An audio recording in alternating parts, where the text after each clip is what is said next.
Assalamualaikum warahmatullahi wabarakatuh. Saya Hana Putri Hidayah dari kelas BKM 24 dengan NIM 14245555. Di sini saya akan menjelaskan tentang grafik menstruasi. Nah, kita mulai dari atas ya, yaitu yang pertama tahap perkembangan folikul, yaitu dia mencangkup, ini kan ada 1, 2, 3, 4, 5, 6, 7, 8 ya, ada 8. Kita bagi menjadi 3 tahap, yaitu tahap pertama adalah folikel primer, nah atau red shoot follicle, yaitu tahap pertama dalam menstruasi, proses pematangan folikel ovarium yang akan dilepaskan pada saat ovulasi. Nah, lalu perkembangan yang kedua, tahap kedua itu adalah folikel sekunder atau maturing follicle, yaitu lapisan sel yang terbentuk di bagian luar folikel yang berperan dalam reproduksi estrogen. Nah, lalu tahap ketiga itu merupakan tahap ovulasi, yaitu proses di mana folikel telur pada ovarium pecah dan melepaskan sel telur yang sudah matang ke tuba fallopi. Nah, di tahap ini juga ada corpus luteum atau degeneral corpus luteum, yaitu proses struktur sementara di ovarium yang berfungsi untuk memproduksi hormon yang akan mendukung kehamilan. Nah, lalu di sini kan ada grafiknya, yang biru, yang oranye, yang hijau. Nah, itu yang pertama adalah estrogen. Nah, estrogen ini membantu siklus menstruasi dalam menunjang kehamilan yang sehat. Salah satu jenis hormon seks pada wanita yang diproduksi oleh ovarium. Nah, ini yang berwarna biru ya. Lalu yang berwarna oranye ini itu namanya FSH, yaitu perangsang folikul yang merangsang folikul ovarium untuk menghasilkan telur. Lalu ada lagi warna hijau ini, itu namanya LH atau luteinizing hormone, yaitu hormon yang diproduksi di kelenjar pituitasi. Nah, terus yang warna hitam itu namanya progesteron, yaitu hormon yang akan meningkat di masa ovulasi. Nah, sebagaimana yang kita lihat ya, ini ada siklus endometrium gitu kan. Nah, itu merupakan proses yang terjadi pada lapisan dalam rahim, yaitu ada 3 fase terjadinya. Itu yang pertama fase proliferatif, sekretori, dan menstruasi. Nah, di bawah ini juga kita bisa lihat ada hari-hari gitu kan. Fase mens itu biasanya 1-5, itu fase mens. Habis itu fase praovulasi itu biasanya sampai 14. Nah, terus fase pasca ovulasi itu bisa selebihnya. Nah, lalu saya di sini akan menjelaskan tentang menstrual cycle. Nah, jadi dia tuh ada terbagi menjadi 4 fase. Nah, yang pertama adalah menstruation. Nah, itu ada hari pertama, hari kedua, hari ketiga, hari keempat, hari kelima, hari keenam, hari ketujuh. Ini adalah fase di mana ovum tidak dibuahi sperma.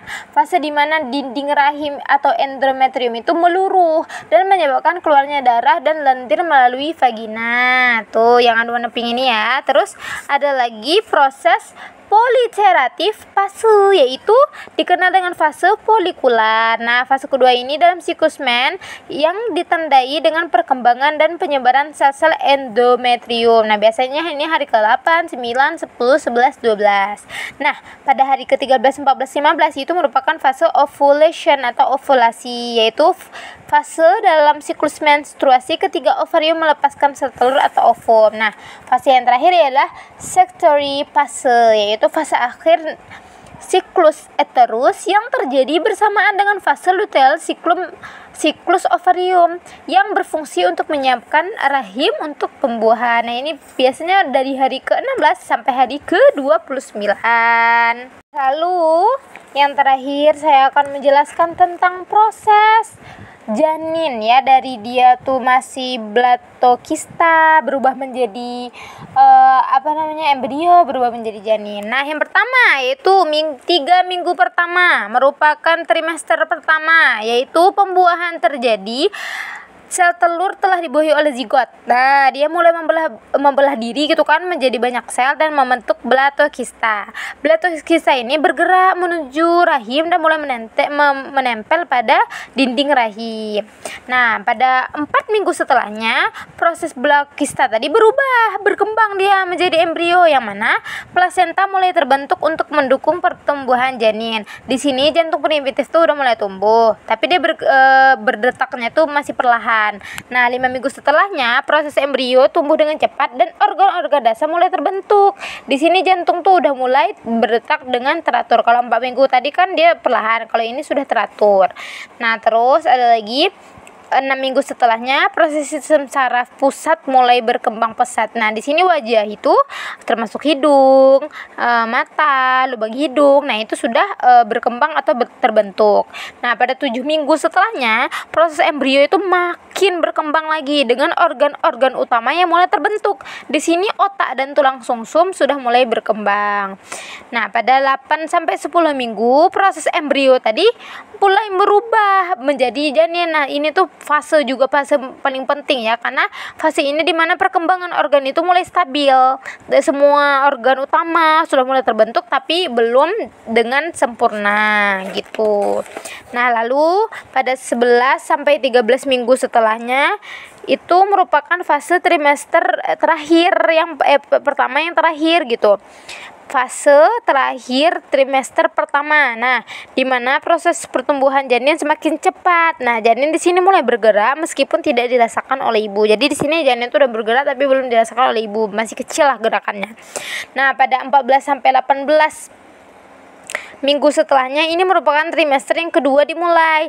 Janin bertambah besar, organ bekerja dengan aktif. Di sini janin juga mulai mendengar suara dari luar. Nah, 19 sampai 22 minggu setelahnya itu merupakan fase pertumbuhan pesat pada janin, yaitu mulai bergerak lancar dan yang mulai dirasakan oleh ibu, menendang kuat gitu loh. Nah, terus 23 sampai 29 minggu setelahnya, di sini fase trimester ketiga mulai terjadi, yang mana janin di sini mulai membuka dan menutup mata. Nah, di sini paru-paru dan sistem pernapasan mulai matang. Jadi paru-parunya tuh udah mulai lancar, stabil gitu berkembangnya. Jantungnya juga gitu. Nah, terus pada 30 sampai 35 minggu setelahnya, ini proses di mana janin mulai matang. Nah, pada masa ini juga janin itu sudah siap dilahirkan. Dia tuh kepalanya sudah mulai ke bawah dan jarang di atas. Nah, lalu pada minggu 36 dan 41 minggu setelahnya itu betul-betul janin itu udah siap hidup di luar. Nah, mungkin sekian dari saya. Saya akhiri dengan wassalamualaikum warahmatullahi wabarakatuh.